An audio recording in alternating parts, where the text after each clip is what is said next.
Bonjour, docteur Reza Chanadeli. Vous êtes docteur ès lettres, auteur d'une thèse sur Ferdowsi. Vous êtes poète. Vous êtes aussi traducteur du persan en français et sans doute le meilleur traducteur pour la poésie persane en France actuellement. Est-ce que je pourrais vous demander de vous présenter en quelques mots? Oui, alors je suis donc Reza Afsharnaderi. J'ai fait mes études supérieures en France, donc une maîtrise de lettres modernes et puis un DEA de littérature comparée et un doctorat de troisième cycle de littérature persane sur effectivement sur le Shahnameh, le livre des rois, sur le mythe du forgeron dans le livre des rois. Et donc, par la suite, j'ai été amené à faire pas mal de publications. Je suis par ailleurs donc d'expression française. Même quand j'étais très jeune en Iran, j'écrivais en français. Donc, j'écris en français depuis toujours, puisque j'étais dans des établissements franco-iraniens, le collège Saint-Louis, le lycée Razi. Et donc, j'ai écrit en français. J'ai publié mes propres poèmes dans des revues spécialisées en France. Et j'ai publié par ailleurs donc des essais et puis aussi des traductions de poésie du persan en français toujours. D'accord.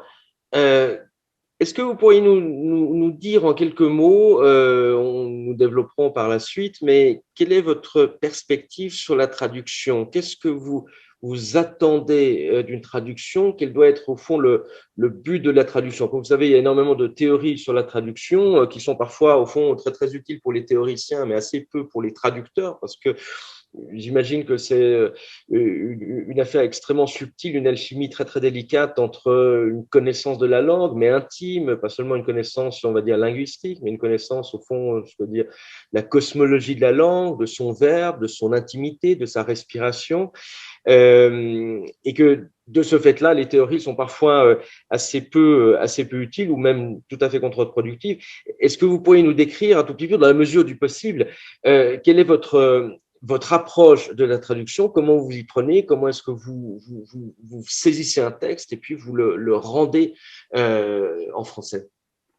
Alors déjà, je pense qu'en dehors de tous les débats sur les méthodes, les techniques, il y a un enjeu qui est très simple, qui est le partage des cultures. C'est-à-dire que traduire, c'est faire passer une culture d'un pays à l'autre. Et euh,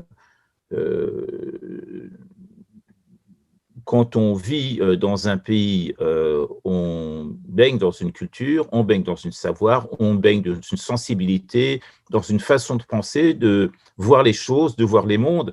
Et le fait de lire des textes traduits d'une autre langue nous fait pénétrer dans une autre culture, une autre sensibilité, un autre système de valeurs. Et ça, c'est très important pour le fait de se dire qu'effectivement, nous ne sommes pas limités à notre propre monde et donc ça nous apporte une ouverture sur l'humanité. Ça, c'est essentiel. C'est-à-dire que quand Fitzgerald, par exemple, traduit les poèmes de Khayyam, il le fait découvrir à l'Occident, c'est quand même un bon essentiel parce qu'on découvre une autre forme de sensibilité, une autre manière de parler et une autre manière de parler aux gens, de parler à la nature, une autre philosophie. Et puis inversement, quand en Orient, on découvre, par exemple, peut-être, je sais pas, Ahmad Chamlou découvre les poèmes de Garcia Lorca, grâce à des traductions, c'est le même phénomène, c'est-à-dire qu'on découvre une manière, une approche occidentale, et ça modifie énormément les regards des hommes sur la vie, sur les autres hommes, sur ses congénères, sur les autres êtres humains, et ça apporte, il y a toujours un surcroît d'humanité à travers ces traductions. Et ça, c'est le but premier, je pense, de la traduction. Et après, on peut s'occuper de la qualité des techniques, donc toute la partie formelle, mais déjà, je pense que la traduction, c'est quelque chose d'essentiel. Qu'on ait traduit, le Panchatantra du sanskrit, que c'était traduit en persan, ensuite que c'était traduit en arabe, qu'ensuite, par le biais de ces traductions en arabe, ces traductions de Khalilo Demné, donc ces fameux contes, ces fables, ait été transmis au monde entier à travers l'arabe, qu'il soit arrivé jusqu'en France et que ce soit parvenu jusqu'à La Fontaine, qu'il en ait fait des fables, alors que donc ce sont des fables qui sont connues maintenant mondialement, et en Iran, on découvre les fables de La Fontaine, mais en fait, ces fables avaient déjà été traduites en persan avant de passer à l'arabe et d'arriver à La Fontaine. Donc, vous voyez que c'est quand même une manière de faire passer le savoir à travers les frontières, et je pense que l'enjeu, c'est l'humanité, c'est essentiel. Non, ça c'est le cadre culturel très très général, mais d'un point de vue beaucoup plus pratique, comment est-ce que vous envisagez au fond la traduction du point de vue du rendu, à la fois au fond d'un sens, d'une forme, d'un rythme, d'une sensibilité, puisque bon, traducteur traître, hein, comme disent les Italiens, et que la traduction fait perdre au fond souvent l'essentiel du texte original, oui, lorsqu'il s'agit de la poésie. Donc, comment est-ce que vous abordez, quelles sont les priorités qui déterminent votre approche? Est-ce qu'il y a des textes qui sont plus faciles à traduire que d'autres? Est-ce que, par exemple, un Nizami est plus compliqué à traduire qu'une poésie contemporaine, si on met de côté peut-être l'écart simplement historique? Comment est-ce que vous abordez la traduction? Est-ce que vous choisissez aussi les textes que vous voulez traduire en fonction de leur capacité d'être traduits? Alors, effectivement, il y a la fameuse formule traduttore, traditore, enfin, à mon sens, c'est une aberration. Hein. C'est une formule qui veut tout dire et ne rien dire, et qui est basée sur un jeu de mots, sur des sonorités qui se ressemblent. Bon, pour le principe, je pense que ça ne veut pas dire grand-chose. Ça veut dire qu'à ce moment-là, il ne faut rien traduire. Hein. Si on se base en fonction de ce que j'ai dit, je pense que c'est important de faire passer des connaissances, des cultures. Sinon, si on considère que le traducteur, c'est un traître, bah, dans ce cas-là, on ne traduit rien du tout. Et alors j'aime bien, il y a une image, quelqu'un est en prison, et puis donc il demande à ce qu'on passe un message pour le sortir de là. Il dit, allez dire que il faudrait me délivrer de cette situation. Et la personne à qui on confie cette mission va dire, il est dans la galère et il faut le sortir de là. Alors est-ce que c'est un traître? Il a dit l'essentiel, qu'il faut le sortir de là, et donc on va le sortir de là. Donc c'est pas un traître, c'est quelqu'un qui lui a sauvé la vie. Donc, ce sont des jeux de mots, c'est des formules un peu d'intellectuels qui aiment jouer sur les mots, sur les concepts et ce genre de choses. Donc, je pense que ça ne présente aucun intérêt. Mais pour revenir à votre question, il y a des degrés. Il y a des degrés dans la traduction. Il y a des bons traducteurs, il y a des très bons traducteurs, il y a des mauvais traducteurs, il y a des très mauvais traducteurs. Et bien entendu, ce qui compte, c'est aller du côté des très bonnes traductions. Alors, pour répondre à votre question sur les difficultés, je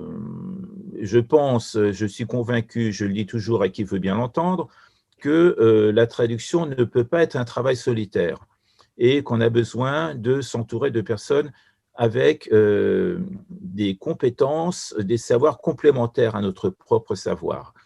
Et beaucoup de traducteurs comment dirais-je, se font des illusions en s'imaginant qu'ils peuvent tout faire. On voit le résultat et il manque toujours quelque chose. Et par contre, d'autres traducteurs, effectivement, se font aider. Je vois qu'il y a des ouvrages où des Français se font aider par des Iraniens. Et ça, je trouve que c'est tout à fait normal. Il ne faut pas se sentir complexé parce qu'on se retrouve seul à faire un travail. Pour ma part, je me fais, étant donné que j'écris en français et j'ai une sensibilité poétique parce que je suis poète par ailleurs, j'écris mes propres poèmes. Donc, toute la partie rédaction, c'est mon domaine. Par contre, pour ce qui est de la compréhension, pour ce qui est d'accéder au sens profond des mots, à la complexité des mots, et pour ce qui concerne le persan, notamment à la polysémie des mots, vous savez que les mots peuvent avoir des sens multiples, dans la poésie en particulier. Et là, je me fais aider. Je me fais aider par des Iraniens qui ont une connaissance approfondie de la langue, de ses subtilités, du sens caché des mots, du contexte, et là, on a affaire au signifiant, au signifié. Le mot peut avoir des sens divers en fonction des différents contextes. Et là, on a besoin effectivement de personnes compétentes pour asseoir le sens des mots, et le sens et la complexité des mots. Donc, c'est là où je me fais aider. Une personne, deux personnes, parfois plus. Et une fois que j'ai saisi le sens des mots, que j'ai saisi leur complexité, et j'arrive au sens précis, au sens très précis, à ce moment-là, c'est mon travail. Et le travail de la rédaction, c'est mon affaire. Et il arrive parfois aussi que les personnes, et c'est là où c'est important que chacun connaisse bien sa place, jusqu'où il peut mettre les pieds, et là où il ne faut pas qu'il dépasse ses limites, parfois je suis amené à dire à ces personnes qui m'ont aidé, bon, maintenant vous ne vous mêlez plus de l'affaire, donc maintenant c'est à moi, vous n'avez pas à intervenir, parce qu'ils sont tentés d'intervenir aussi en disant il faut faire ci, il faut faire ça. Je dis non, non, attention, vous connaissez l'esprit, vous ne connaissez pas la lettre. La lettre, c'est moi. Maintenant, vous n'avez rien à dire, vous restez dans votre coin, vous regardez, c'est moi qui fais le travail. Donc, comment dirais-je, ce travail de partage des tâches, je trouve que c'est essentiel. Et comme dit donc un proverbe persan, Amechizro, Amekas en Inde. Le travail total et le travail de tous.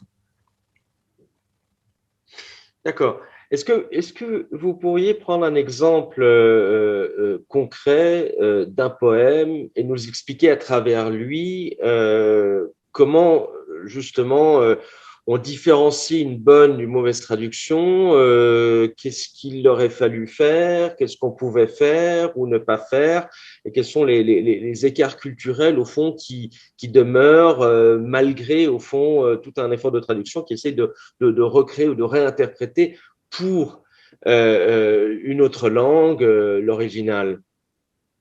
Je peux citer comme exemple mon anthologie de poètes contemporains, où je me suis fait aider par deux amis donc, qui sont des universitaires, qui sont des chercheurs iraniens, et qui connaissaient très bien la poésie, ce qu'on appelle la poésie nouvelle chez Reno, avec des auteurs comme Shafiq Kedkani, comme Nimo Yushish, comme Hussein Gebteroj, et avec un langage qui est apparemment simple, mais dans la mesure où certains textes sont politiques, donc il y a des implications, il y a des sens, il y a des symboles qui renvoient à un contexte politique. Et donc, ils m'ont aidé en ce sens, et à savoir, par exemple, quand dans un poème est mentionné l'hiver, l'hiver, ce n'est pas que l'hiver. L'hiver, quand il est question de glaciation, il s'agit donc du climat qui régnait après le coup d'État de la CIA et donc du renversement du régime en place. Et ça, je pense que n'importe quel francophone, si je puis dire, ne peut pas le savoir forcément. Donc, il est important que le contexte soit mis en place et que les mots trouvent leur sens. Sinon, on risque de passer à côté et donc de traduire les choses dans un sens un peu trop littéral et un peu plat. Donc, il faut redonner du volume, il faut donner du relief aux mots et bien prendre conscience que ces mots ont une résonance, ils sont une implication, une certaine gravité, qu'il y a une dramaturgie des mots et donc que la traduction puisse restituer un tel climat. Alors ça, c'est pour la poésie contemporaine, mais sinon, la poésie classique, de prendre que Hafez, c'est truffé de symboles, c'est truffé de sous-entendus, et là aussi, ça demande une bonne connaissance. Et par exemple, je me sers aussi, donc j'ai recours à des amis, à des amis iraniens en particulier qui connaissent bien Hafez. Et je pense que là aussi, il est important d'avoir vécu dans le pays pour connaître la pluridimensionnalité de ces mots. Par exemple, j'ai le souvenir d'un ami qui m'avait raconté le cas, je ne sais pas si c'était un professeur ou un chercheur français, qui avait traduit un mot qui est le mot volak, et qui signifie l'ail des ours. C'est l'ail, c'est une forme d'ail. Et en persan, ça donne aussi, le mot plus courant, c'est Sireches, l'ail des ours. Et donc, ce monsieur avait traduit Volak Voilà, qu'il avait traduit petite baleine, parce que vol, ça veut dire baleine. Donc voilà, donc il a considéré que c'était petite baleine. Il était passé complètement à côté, donc ça donnait quelque chose de ridicule. Mais pour ça, il aurait peut-être fallu qu'il vive en Iran, qu'il ait vécu en Iran, pour réaliser donc, que ce mot correspond à une appellation plutôt populaire, qu'il y a des mots locaux, qu'il y a des termes locaux. Et forcément, depuis la France où il était, il ne pouvait pas savoir, parce qu'à distance, on ne peut pas savoir les choses. Donc il faut des relais, il faut avoir recours à ces relais pour arriver au sens principal des mots.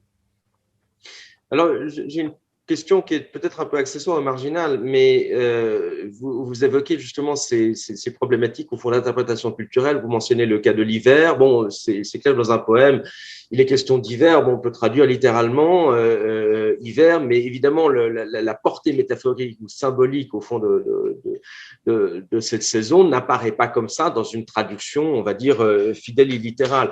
Qu'est-ce que vous pensez alors au fond des traductions qui s'accompagnent d'un appareil de notes assez considérable. Je pense par exemple à la traduction que Fouché-Court a fait du divan de Hafez, où il y a un volume de notes que je trouve assez remarquable parce que c'est très éclairant. Mais en même temps, on se dit que les notes peuvent à un moment donné un tout petit peu cacher finalement la poésie. Alors, vous citez donc la traduction de Fouché-Court que Fouché-Court a fait de Hafez. Alors voilà, donc je le montre, je l'ai en permanence avec moi.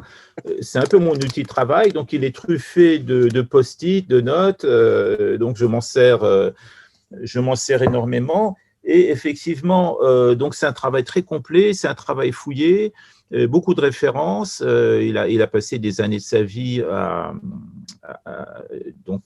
ce travail. Et donc, il a rendu un service considérable donc aux Français pour la connaissance de la poésie et de l'œuvre de Hafez. Cela dit, je pense qu'il ne faut pas s'arrêter là. Il ne faut pas s'arrêter là parce je pense qu'il a aussi sa propre interprétation de la poésie de Hafez. Donc là, encore une fois, je pense que tout simplement, il faut fréquenter des Iraniens et avoir une perception un peu globale, une perception populaire aussi de la poésie de Hafez, et non pas seulement une perception académique. Et effectivement, trop de notes peut-être. Bon, je pense qu'il n'y a jamais trop de notes. Le travail n'est jamais assez approfondi, en particulier pour Hafez. Par contre, pour le travail de Charles-Henri de Fouché-Court, je dirais que la partie absente, l'absence, c'est plutôt au niveau de l'écriture. Et alors oui, alors c'est bien que vous en parliez parce que ça me fait penser quand même à autre chose. Dans sa traduction, il emploie des majuscules. Par exemple, quand il emploie le mot de l'aimer, il met une majuscule à aimer. Alors, sachant qu'en persan, il n'y a pas de majuscule, il n'y a pas de masculin, il n'y a pas de féminin, il n'y a pas de majuscule. Alors, qu'est-ce qui a fait qu'il a pris la décision de mettre une majuscule? Mettre une majuscule, c'est-à-dire rendre un sujet unique. Et quand on met un A majuscule à aimer, ça renvoie au sacré, ça renvoie à la divinité. Et en fonction de quoi est-ce qu'il a décidé que cet aimé, c'est par exemple un autre divin, c'est un double divin? En fonction de quoi est-ce qu'il a fait ce choix? Donc là, pour moi, c'est problématique. Et pareil, donc ça, c'est un aspect donc du choix du traducteur. Et puis, par ailleurs, il y a la musicalité, c'est-à-dire que c'est une écriture qui n'est pas, faut dire les choses, qui n'est pas musicale, qui n'est pas poétique. Et donc, ça pose un problème pour la restitution du poème. L'écriture de Hafez est éminemment poétique. Il est mis en musique de toutes les formes, sous toutes les formes. Je connaissais un poème de Hafez en particulier qui a été mis en musique en persan sous une forme très rythmée, c'est presque une musique de danse, et puis le même poème a été mis en musique en chanson sous une forme plutôt méditative et mystique. Donc cette poésie ne figure pas dans la traduction de Charles-Henri de Fouché-Court.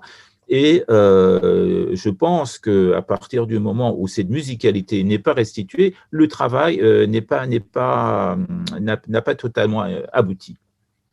Alors, il y a deux questions qui émergent de vos remarques, de vos propos. La première, c'est que euh, dans ce cas de figure de Hafez, où nous avons une langue persane qui effectivement ne distingue pas le masculin du féminin, donc qui laisse au fond un champ herméneutique extrêmement large et qui n'a pas de majuscule non plus, il y a dans la traduction française évidemment des options qu'il faut prendre. Or là, c'est une question d'interprétation, de réinterprétation. C'est à quel niveau au fond herméneutique on va considérer le poème pour après prendre un certain nombre d'options, des majuscules ou pas de majuscules, parce qu'on peut très bien remarquer qu'effectivement mettre une majuscule c'est problématique parce que ça tend à une interprétation, peut-être à une surdétermination mystique des poèmes de Hafez, mais que pas mettre de majuscule, ça le dévalorise d'une certaine manière dans le contexte, au fond, linguistique français, en excluant ou en tout cas en ne pointant pas du doigt aussi une signification mystique qui ressort quand même assez nettement de nombre de poètes et qui fait partie du contexte culturel iranien, littéralement respirant de Elfan. Alors, au fond, comme toute traduction est interprétation, réinterprétation, comment vous-même vous opérez le choix au fond du niveau d'interprétation ou au fond de l'orientation d'interprétation lorsque vous traduisez? Alors, pour ce qui concerne les majuscules, dans la langue française, on peut mettre une majuscule en début de vers, hein, parce que ça, c'est la forme telle qu'elle est employée en France. On met déjà une majuscule au début, parce que ça correspond à un début de phrase. Par contre, ce qui est problématique, c'est mettre une majuscule sur des mots, sur des noms communs à l'intérieur du vers. Et donc là, c'est surinterprété. Et par ailleurs, Hafez n'oriente pas. Et c'est ça toute la complexité de la poésie de Hafez et toute sa richesse. Et c'est pour ça d'ailleurs que moi je dis toujours quand vous mettez deux personnes face à un Ghazal de Hafez, donc peut-être une personne de tendance religieuse, une personne athée, et ils sont tous les deux d'accord avec Hafez et ils applaudissent, mais quand ils ont les met face à face et on leur demande de commenter, là ils s'entre-déchirent. Donc ça c'est tout le donc Hafez n'oriente pas, hein, il laisse ouvert les perspectives et c'est toute la richesse de ses ghazals, de sa poésie, c'est en même temps aussi la difficulté de restituer cette ouverture. Il faut trouver aussi les mots qui soient ouverts. Et ça, c'est pas facile, parce que Hafez emploie des mots simples. Il y a des contemporains de Hafez avec, bon, j'en ai pas en tête, mais avec des poèmes qui sont beaucoup plus complexes, beaucoup plus tordus, tarabiscotés, et puis des termes arabes, on ne s'y retrouve pas, on ne comprend pas très bien. Et donc, c'est un vocabulaire qui est simple et sous de la difficulté. Et c'est là, il faut vraiment une parfaite maîtrise du français. Celui qui maîtrise parfaitement le français, c'est celui qui sait utiliser des mots simples avec cette même ouverture, cette polysémie et cette complexité. Donc ça fait partie du traducteur de trouver les mots simples qui soient, disons, en 3D, en 3 dimensions, comme les mots qui sont employés par Hafez. Alors, par ailleurs, quelle était la deuxième question? Parce que donc, vous parliez de ma propre approche. Oui, la musicalité. C'est-à-dire que vous dites qu'effectivement, enfin, c'est l'un des propos propre de la poésie, d'ailleurs, d'avoir un langage rythmé, rimé, selon différents codes, différentes structures. Et vous dites, au fond, qu'il faut que la traduction française soit également, au fond, musicale, rythmée. Oui. Alors, c'est une question un tout petit peu provocatrice. Dans la mesure où, de toute façon, le passage du persan au français fait perdre complètement la musicalité propre du persan, y a-t-il un avantage absolument décisif à avoir une traduction française qui soit rythmée, qui soit musicale? Alors, on peut bien comprendre l'intérêt d'avoir une traduction, si vous voulez, qui est une rythmique. C'est ce qu'on attend aussi de la prose, finalement, qui est un balancement de la phrase. Mais dans la mesure où, finalement, la musicalité du français ne saurait absolument pas rendre compte de la musicalité du persan, est-ce là vraiment un critère absolument décisif? Alors, oui, c'est là où on rejoint la question des proportions, hein. Tout est proportion. vous pouvez avoir un texte en prose qui soit plus musical qu'un texte en poésie. Donc, c'est vraiment, il y a des degrés. Ça peut être, disons, musical à 60% ou 90%. Et alors, effectivement, il y a un avantage à restituer cette musicalité. Alors, j'ai des exemples, donc j'ai récupéré des exemples pour vous donner une idée. Par exemple, dans le Shahnameh de Ferdowsi, dans le livre des rois, il y a un passage où, donc j'ai relevé plusieurs passages où Ferdowsi emploie des onomatopées. Donc, c'est des mots qui ne se trouvent pas dans le dictionnaire, dans les scènes de combat notamment. Alors, ça, c'est pour restituer, et c'est ça aussi tout le génie de Hafez et de grands auteurs comme Khayyam, on va y arriver tout à l'heure. Donc, il y a des scènes de combat, et pour restituer ces scènes, donc, il emploie des onomatopées, donc des sons, de son sur plein des mots. Et je cite un exemple, par exemple, où il dit Charangidane Gorzeye Govcher. Charangidan, ce mot n'existe pas dans le dictionnaire. Et donc Jules Moll l'a traduit de la manière suivante, les massues à tête de bœuf retentissaient. Alors bien sûr, on peut comprendre que ça retentissait, ça faisait du bruit, parce que Charangidan, c'est le son, mais il pourrait employer, essayer de trouver l'équivalent en français. Et je me suis dit, il aurait pu employer, par exemple, ma suggestion, ma proposition, c'est les massues de fer ferraillées, la massue de fer ferraillée, de sorte à avoir une sonorité. Et c'est ce on appelle ça une allitération.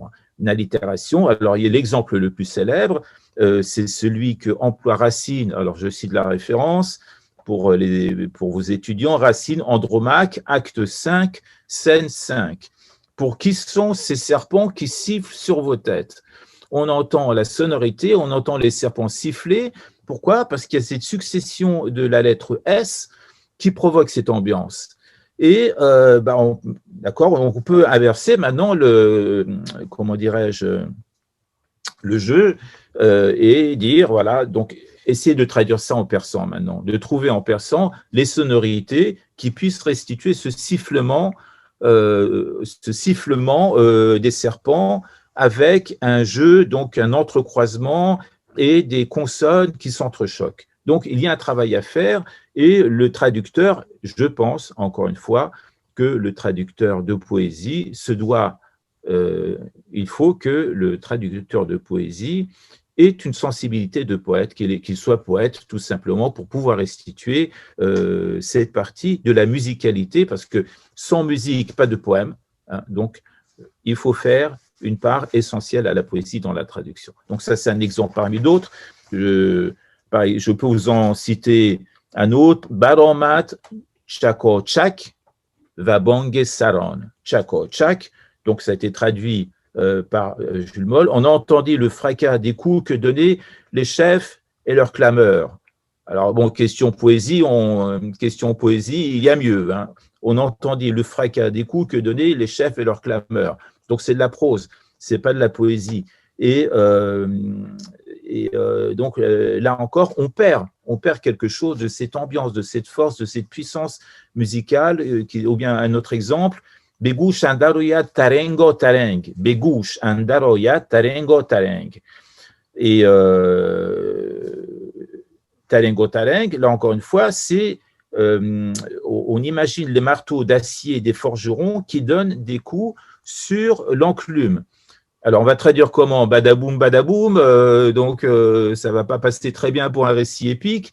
Et donc, il y aurait tout un travail à faire de création. Et en français, il existe des sons, il faut les trouver et il faut avoir une véritable sensibilité française, une connaissance du français, je dirais du français du quotidien, du français populaire, pour pouvoir trouver l'équivalent de ces formules en persan. Une autre question, alors peut-être un point qui n'est pas un point de détail, mais dans le cas de termes qui sont intraduisibles ou qui n'ont vraiment pas d'équivalent en français, je pense par exemple au terme de Elfan en persan ou de Fal. Le Fal, il y a plusieurs traductions proposées par Lazare, mais il n'y en a aucune vraiment qui correspond à ce qu'est un Fal véritablement. Et dans ce cas-là, qu'est-ce que vous faites? Est-ce que vous gardez le mot persan ou est-ce que vous essayez de trouver selon le contexte quand même un mot approchant ou qui puisse fonctionner selon l'environnement de la traduction. Donc là, on parle de divination poétique.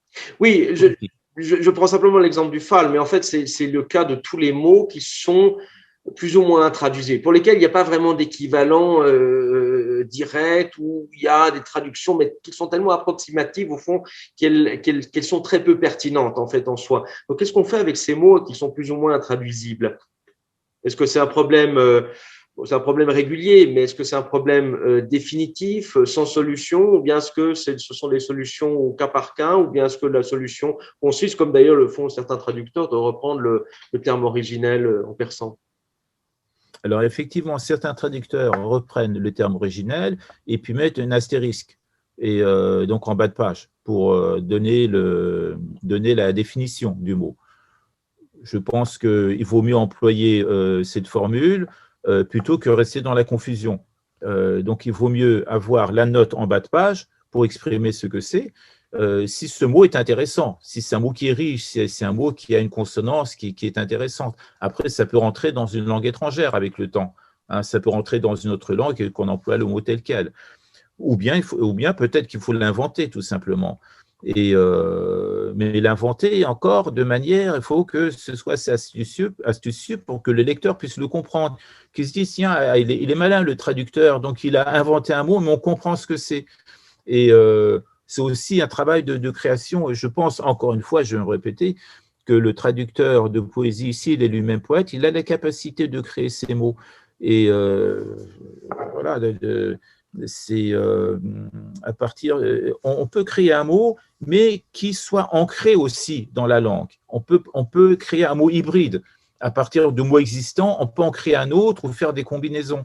Alors, j'en ai pas en tête, hein, mais je pense qu'il est possible de créer un mot sans que le lecteur trouve à y redire parce qu'il trouve que c'est très bien fait, c'est malin, parce qu'il trouve que c'est astucieux. Donc, il y a aussi cette possibilité-là. Ben, sinon, effectivement, il faut décliner.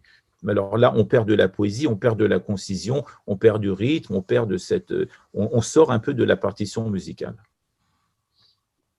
D'accord. Vous avez personnellement traduit, fait un dossier, vous avez traduit nombre de poètes très contemporains, donc vous avez vraiment touché aux deux, on va dire, deux spectres chronologiques au fond de la littérature persane.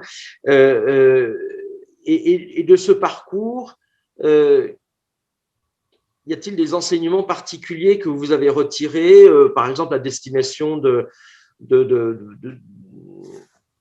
traducteurs futurs ou de personnes qui voudraient se lancer dans la traduction? Est-ce qu'il y aurait comme ça des conseils, des sagesses que vous pourriez transmettre ainsi par rapport à cette expérience, on va dire, multiséculaire de textes traduits dans le français contemporain? Alors, le seul conseil que je pourrais donner, c'est d'être honnête avec le texte d'origine. C'est-à-dire d'être honnête avec soi-même d'abord, et d'abord se dire que il faut, je ne sais pas tout, je ne suis pas omniscient, il faut que je puisse aller au cœur du texte que je vais traduire. Et là, encore une fois, je vais me répéter, on a besoin de l'aide des autres. On ne peut pas tout faire soi-même. Le dictionnaire ne suffit pas. Et donc déjà, en un premier temps, il faut aller au cœur des choses, passer du temps pour la compréhension, ne pas se dépêcher, ne pas faire n'importe quoi, ne pas se précipiter. Et puis après, passer du temps aussi sur la forme. Et là aussi, il y a, comment dire, j'aimerais à ce propos citer les vers de Nicolas Boileau, grand poète français du XVIIe siècle, qui a écrit un art poétique, et ce qu'il a écrit dans son art poétique, c'est valable aussi dans l'art de la traduction. Et alors, il dit 20 fois sur le métier, remettez, alors c'est connu, ça, cette formule, 20 fois sur le métier, remettez votre ouvrage, polissez-le sans cesse et le repolissez, ajoutez quelquefois et souvent effacez. Et donc, je retiens aussi surtout les derniers mots, et souvent effacés. Donc, ils font souvent revenir sur ce qu'on a écrit, aussi bien quand on écrit de la poésie que quand on fait de la traduction poétique.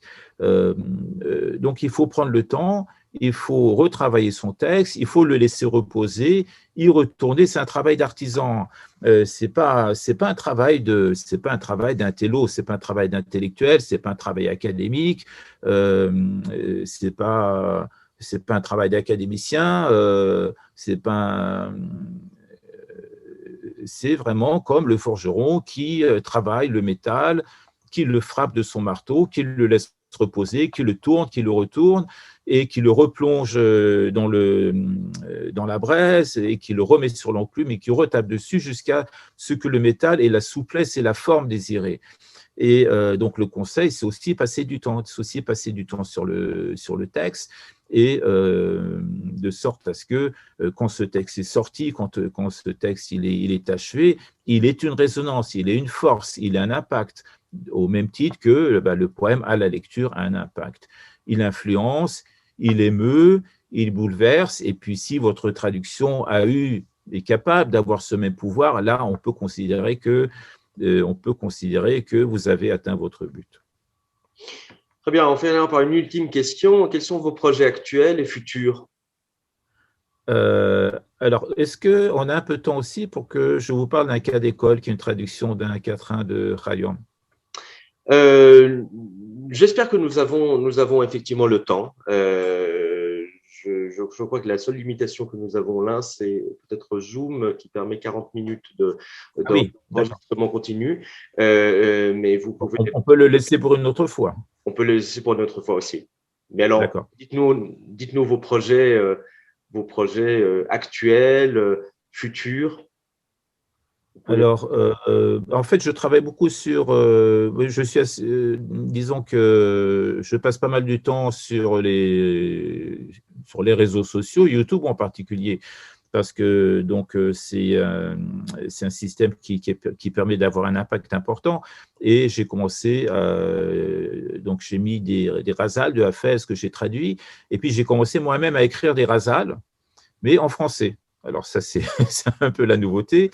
Écrire des ghazals en français avec les règles propres au ghazal, c'est-à-dire la disposition des rimes, le distique de début, de fin, en fait, toutes ces règles qui persistent toujours. On écrit encore aujourd'hui comme on écrivait au XIVe siècle en Iran. Et il y a des poètes magnifiques. Et donc, je passe pas mal de temps aussi à écrire aussi moi-même des poèmes.